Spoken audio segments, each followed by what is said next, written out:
Nah, dalam undang-undang terorisme ini ada kekhususnya, yaitu ada beberapa pasal yang berlaku surut yang diundangkan tanggal 18 Oktober 2002 yang menyatakan berlakunya Perpu nomor 1 2002 terhadap peristiwa yang terjadi tanggal 12 Oktober 2002. Perpu nomor 2 2002 ini merupakan pernyataan berlaku surut atau retroaktif dari suatu peraturan.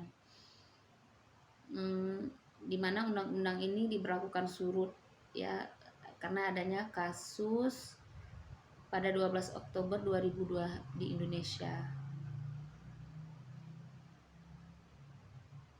Ada beberapa materi tindak pidana terorisme, perbandingan unsur dari pasal 6 ke pasal 7, dengan sengaja menggunakan kekerasan sama menimbulkan suasana rasa takut terhadap orang secara meluas atau menimbulkan korban yang bersifat massal. Nah, ini perbandingannya ya. Jadi terorisme ini masuk kepada tindak pidana khusus. Ketentuan khususnya itu yang pertama, penetapan adanya bukti permulaan melalui proses pemeriksaan oleh ketua wakil ketua pengadilan negeri, di mana di sini seorang anggota DPR memberi komentar bahwa ikut terlibat pengadilan penetapan adanya bukti permulaan. Ya, kedua, bukti permulaan yang cukup dapat berupa laporan intelijen. Kemudian adanya bukti permulaan yang cukup menjadi dasar dilakukannya penangkapan.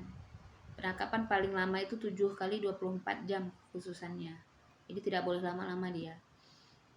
Maksimum waktu penahanan untuk tahap penyidikan 4 bulan dan tahap penuntutan 2 bulan.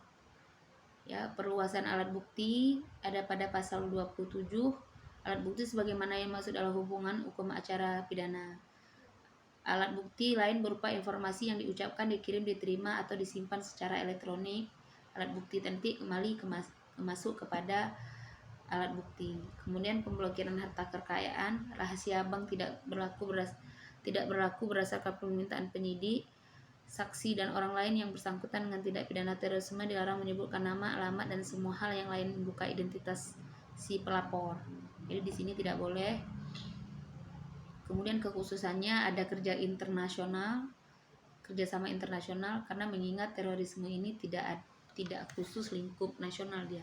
Biasanya dia itu dilakukan internasional. Kemudian ada beberapa lain. Yang pertama, dalam Perpu lingkungan kekuasaan berlakunya Perpu menurut 4 pasal. Kooperasi dapat menjadikan pelaku tindak pidana terorisme. Untuk pelaku yang berusia di bawah 18 tahun tidak diberlakukan ketentuan pidana minimum khusus, pidana mati dan pidana penjara seumur hidup. Jadi walaupun dia berumur di bawah, walaupun ada undang-undang lain yang menentukan khusus bagi anak di bawah umur yang melakukan tindak pidana, tapi khusus pada tindak pidana terorisme ini itu tidak diberlakukan pada anak yang sebagai pelaku.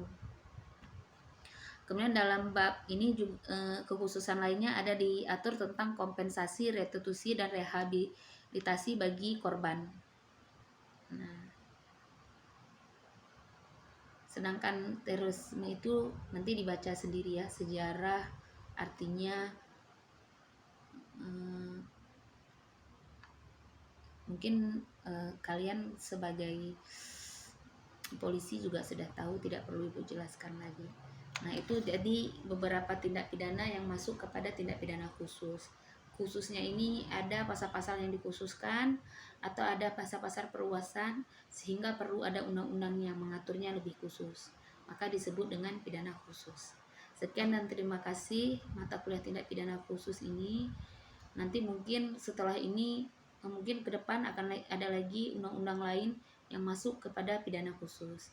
Untuk saat ini masih hal ini ya, masih yang sudah disebutkan tadi, ada transaksi elektronik, narkoba, psikotropika, pencucian uang, ekonomi, terorisme, dan lain-lainnya.